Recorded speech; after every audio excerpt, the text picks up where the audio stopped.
Ilana Ferradian.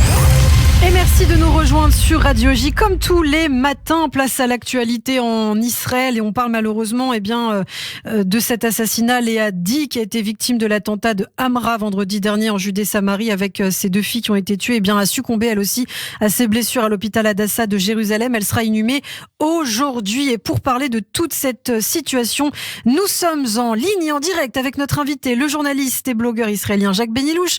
Bonjour Jacques.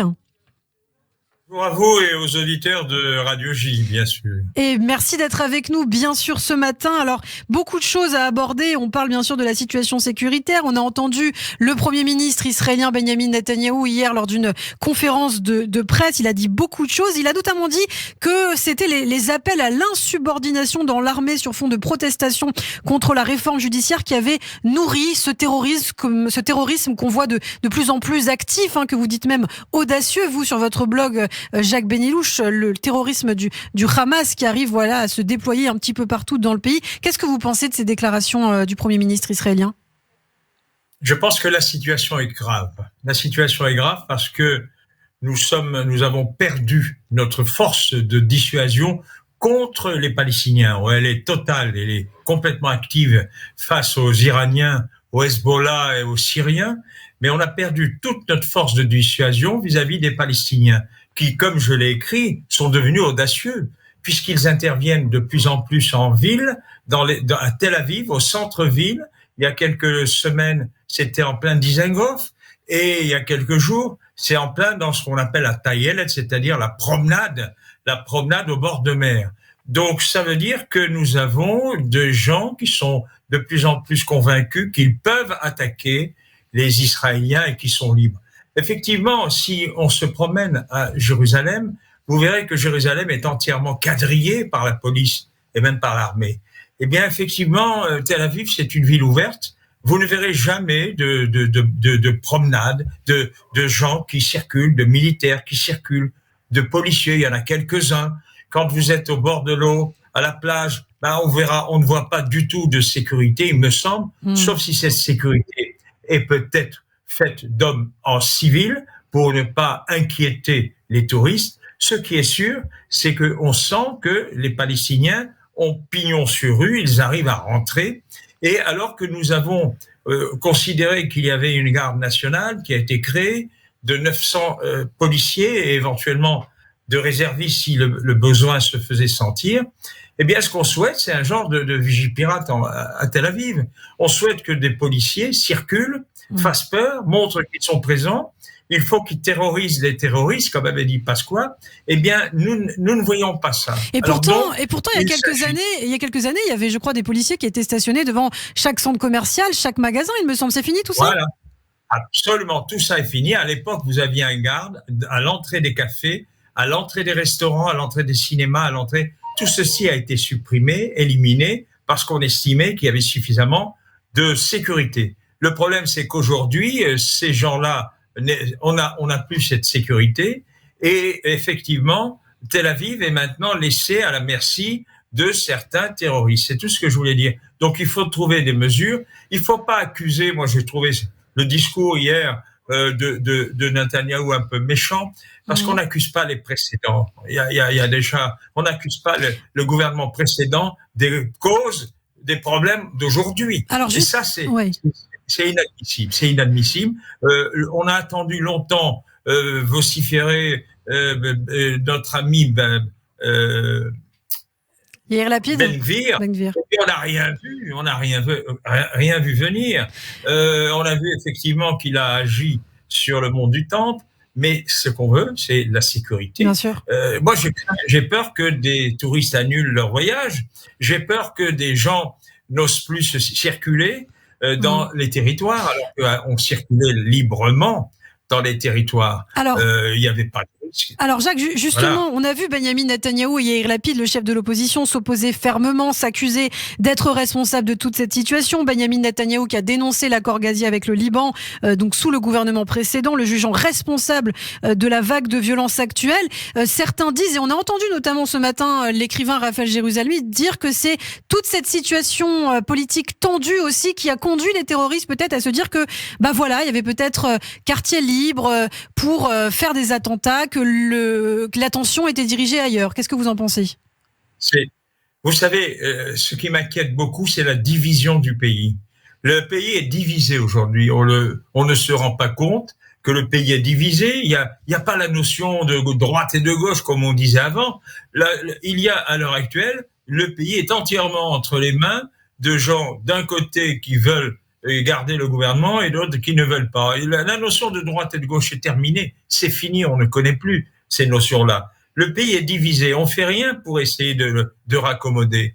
Et c'est pour ça que je pense que nous sommes dans une situation critique en Israël et il faut rétablir la confiance entre le peuple et le gouvernement. Je sais que si jamais des problèmes arrivaient, des problèmes sécuritaires importants arrivaient, disons-le avec l'Iran ou avec le Hezbollah, le pays se regrouperait parce que le pays est toujours fidèle à la sécurité du pays. Et la sécurité du pays passe avant tout. Mais aujourd'hui, on pense que on a mis des choses, des priorités qui ne sont pas celles-là. Vous savez, on se pose la question, quelle était l'urgence de vouloir faire cette modification judiciaire de la Cour suprême? On a tellement d'autres problèmes. On a les problèmes avec l'Iran, on a les problèmes avec le Hezbollah, on a les problèmes économiques. Et qu'à l'heure actuelle, on commence à avoir des problèmes économiques sérieux parce que beaucoup de startups ont quitté le pays, beaucoup d'investisseurs ne veulent plus investir en Israël. On a des problèmes de coût de la vie, on a l'inflation, on a le shekel. Alors évidemment, nous on se plaint pas. Nous les francophones qui vivons, je dirais, d'euros, on est heureux que l'euro atteigne aujourd'hui pratiquement les 3,96 pour un shekel, ce qui nous rend notre vie beaucoup moins chère, mais c'est pas ça le but. Le but, c'est que nous ayons une sécurité. Et on n'a pas. Alors donc, on se pose des problèmes. On a tellement d'urgence. Vous savez, il y a quelque chose qu'il faut savoir, c'est que l'Allemagne veut profiter de l'occasion. Elle propose à tout Israélien qui vient une mensualité de 500 € pour venir s'installer à Berlin. Et c'est qui vont à Berlin? Ce sont tous les cerveaux. Ce sont tous les cerveaux, ce sont toutes les entreprises de start-up qui ont licencié. Moi, je fais un article en donnant la liste de tous les 600 licenciements qui ont eu lieu dans les start-up. Ces jeunes, qu'est-ce que vous voulez qu'ils fassent? Ils n'ont plus de travail ici. Ils vont à Berlin. Et c'est ça la difficulté. Et c'est là où on doit penser qu'il y a des urgences pour nommer un ou deux juges. Ça n'est pas une urgence. Alors, pour revenir à la situation sécuritaire, vous évoquez, Jacques, les liens entre l'Allemagne et Israël. On peut évoquer aussi la relation entre Israël et les États-Unis. On sait que le Premier ministre doit se rendre à Washington d'ici à la fin du mois. En tout cas, c'est ce qu'a déclaré la chaîne Sky News, Benyamin Netanyahou, qui doit rencontrer le président américain Joe Biden. On a vu dernièrement qu'il y avait peut-être eu quelques tensions entre le Premier ministre israélien et le président américain Joe Biden. Comment vous regardez, comment vous analysez-vous cette situation? Est-ce que vous craignez justement que les États-Unis peut-être ne soutiennent plus l'État hébreu? Vous savez, Netanyahou est un fin diplomate. Il a commencé sa carrière comme diplomate, comme représentant d'Israël aux États-Unis. Donc on ne peut pas lui enlever cette qualité d'être un bon diplomate. Et le problème, c'est qu'à l'heure actuelle, il échoue sur le plan de la diplomatie. Il échoue sur le plan déjà avec les Américains qui sont nos alliés. Il n'est pas normal que 4 mois après sa nomination, il n'a pas encore été invité à Washington, ce qui n'est pas normal, ça n'a jamais été le cas auparavant. Il a été visiter l'Europe, mais il a eu un accueil froid, que ce soit avec Macron ou avec la première ministre italienne ou avec l'Allemagne. Ça a été un voyage très froid. On estime que ce n'est pas la politique qu'il suit avec les extrémistes n'est pas la bonne politique. Pourtant, il aurait dû y penser avoir un grand accueil en Italie, puisque c'est l'extrême droite qui est au pouvoir, mais c'est pas la même extrême droite, d'après ce qu'ils disent. Là, c'est pas leur extrême droite n'est pas la même que la nôtre. Et donc, c'est pour ça que on se dit que sur le plan diplomatique, il y a un gros problème.